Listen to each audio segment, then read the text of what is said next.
বন্ধুরা, রোশনাই ধারাবাহিকের advance update নিয়ে চলে এলাম। এর আগের অ্যাডভান্স আপডেটে তোমাদেরকে জানিয়েছিলাম আরণ্যককে চিঠি লিখে বাড়ি থেকে চলে গেছে রোশনাই। অন্যদিকে আজ গরিমার অপারেশনের ঠিক আগ মুহূর্তে আরণ্যক গরিমার কেবিনে আসে।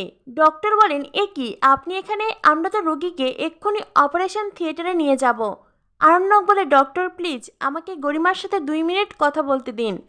এই প্রথমবার গরিমা আরণ্যকের দিকে তাকায়, মুচকি হাসে।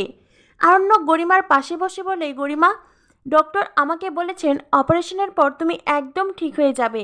তুমি কোনো চিন্তা করো না, আমি তোমাকে নিজে তোমার নাচের কম্পিটিশনে নিয়ে যাব।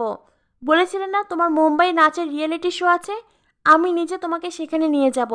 গরিমা তুমি একদম চিন্তা করো না, তুমি একেবারে ঠিক হয়ে যাবে। গরিমাও মাথা নাড়িয়ে হুঁ বলে। ডক্টর বলেন, দেখুন আমাদের জলদি অপারেশন করতে হবে। যত দ্রুত অপারেশন করতে পারবো রোগী তত দ্রুত সুস্থ হবে। আরণ্যক বলে, ধন্যবাদ ডক্টর, আমাকে 2 মিনিট সময় দেওয়ার জন্য। ডক্টর, গরিমার জীবন ওর ক্যারিয়ার সব কিছু আপনার হাতে। ডক্টর, আপনার ওপর আমাদের সবার অনেক আস্থা আছে। প্লিজ ডক্টর, আপনি গরিমাকে আবারও আগের মতন করে দিন, ওকে সুস্থ করে তুলুন। ডক্টর আরণ্যককে আশ্বস্ত করে। এরপরে আরণ্যক গরিমার কেবিন থেকে বেরিয়ে আসে। এদিকে গরিমার বাবা আরণ্যকের বাবাকে বলেন, আপনারা হয়তো কেউই আমার দুঃখটা বুঝবেন না। আমি এমন একজন মানুষের সাথে থাকি যে সবসময় কোনো না কোনো অন্যায় অপরাধ করতেই থাকে। এই কথা শুনে সুরঙ্গমা বলে, নীলাব্জ, তুমি আমাকে এই কথাটা বলতে পারলে? তনুশ্রী সুরঙ্গমাকে শান্ত হতে বলে। তনুশ্রী বলে, সুরঙ্গমা, এখন নীলাব্জদার কথা তুমি ধরো না। নীলাব্জদা খুব কষ্টে আছেন, তাই উনি যা বলছেন মন থেকে বলছেন না। প্লিজ নিজেকে সামলাও। গরিমার অপারেশনটা ভালোই হয়ে যাক, গরিমা সুস্থ হয়ে যাক, দেখবে সব কিছু ঠিক হয়ে গেছে। তখনই সেখানে আরণ্যক আসে। আরণ্যকের বাবা বলেন, ওইদিকে সব কিছু ঠিকঠাক আছে তো? গরিমাকে কি ওরা নিয়ে গেছে? আরণ্যক বলে, হ্যাঁ এখনই নিয়ে যাচ্ছে। জাহ্নবী বলে, আমরাও ভেবেছিলাম গরিমার সাথে একবার দেখা করব। গরিমার বাবা বলেন, তার আর কোনো প্রয়োজন নেই, আর এখন দেখা করতে গেলেও ডক্টররা দেখা করতে দেবেন না।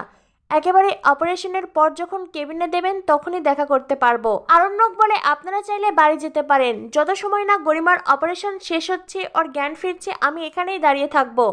আরণ্যকের বাবা বলেন, আমরাও এখানে থাকবো। আরণ্যকের মা বলেন, হ্যাঁ বাদশা, আমরাও তোমার সাথে থাকবো। আরণ্যকের বাবা বলেন, এমনিতেও বাড়িতে গেলে আমাদের খুব চিন্তা হবে, তার থেকে সবাই মিলে এখানেই বসে চিন্তা করি। এদিকে দেখানো হয় সুরঙ্গমা কান্নায় ভেঙে পড়ে। সুরঙ্গমা কাঁদতে কাঁদতে বলে, আমার মেয়েটা আবার সুস্থ হবে তো? আবারও আগের মতন নাচ করতে পারবে তো? আমার মেয়েটার কি হয়ে গেল? সবাই মনে করছে এই সব কিছু আমার জন্য হয়েছে। আসলে এটা তো সত্যি নয়। একদিন না একদিন আসল সত্যি ঠিক সামনে আসবে, তখন সবাই বুঝতে পারবে। সুরঙ্গমা আরণ্যককে মিন করে কথাটা বলে, কিন্তু আরণ্যক অন্যদিকে মুখ ঘুরিয়ে নেয়। সুরঙ্গমা কাঁদতে কাঁদতে রোশনাইকেই দায়ী করে আর বলেন, রোশনাই নিজের মুখ দেখাতে পারবে না তাই লজ্জায় বাড়ি ছেড়ে চলে গেছে। এইবার আরণ্যক আর সহ্য করতে পারে না। আরণ্যক বলে, অনেক সময় ধরে আপনার এইসব ফালতু কথা শুনছি। আপনি যদি আর একবার রোশনাইয়ের নামে কোনো বাজে কথা বলেন, এইসব মিথ্যে কথা বানিয়ে বানিয়ে বলেন, আমি এক্ষুনি এখান থেকে চলে যাব। আরণ্যক ধমক দেওয়ার পরেই সুরঙ্গমার ন্যাকা কান্না থেমে যায়। সকলে অবাক হয়ে আরণ্যকের দিকে তাকায়। আরণ্যকের এমন রূপ আগে কেউ দেখেনি। এদিকে ট্রেন তার আপন গতিতে চলছে। অবশেষে রোশনাই এসে পৌঁছালো মুম্বাই। এর আগে বেনারস থেকে কলকাতায় রোশনাই আরণ্যকের হাত ধরে গিয়েছিল, আর এইবার রোশনাইয়ের ভাগ্য রোশনাইকে এনেছে মুম্বাই।